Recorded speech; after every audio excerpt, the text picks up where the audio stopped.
دفعہ کی بات ہے، کسی جنگل میں شیر رہتا تھا۔ ایک دن وہ شکار کی تلاش میں بھٹکتا رہا۔ وہ چاہتا تھا کسی بھی طرح اسے شکار مل جائے کہ اچانک اس کی نظر ایک غار پر پڑی۔ اس نے سوچا غار میں کوئی نہ کوئی جانور تو ضرور ہوگا، اسے مار کر اپنی بھوک مٹا لے گا۔ ایسا سوچنے کے بعد شیر نے غار میں جھانکا، لیکن غار تو خالی پڑا تھا۔ وہاں رہنے والا جانور وہاں سے جا چکا تھا۔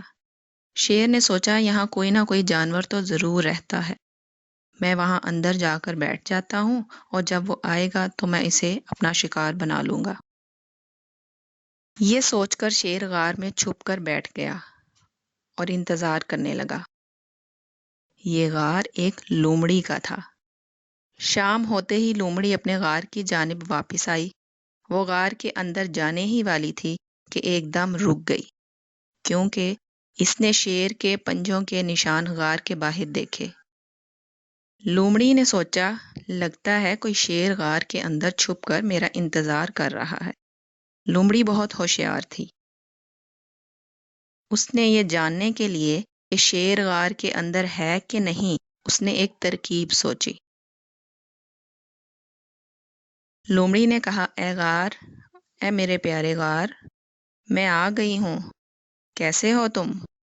جیسے ہی شیر نے لومڑی کی آواز سنی اور بھی چپ سادھ کر بیٹھ گیا۔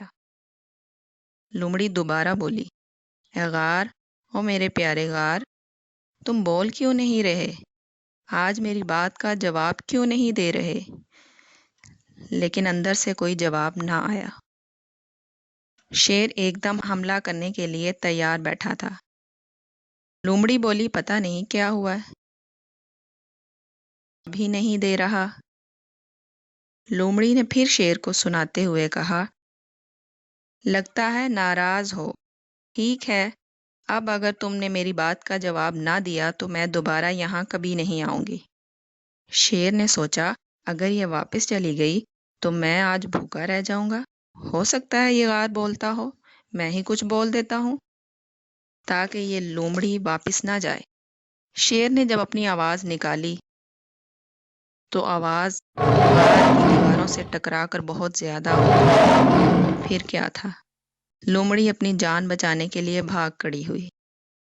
لومڑی نے اپنی عقل سے کام لیا اور اپنی جان بچائی۔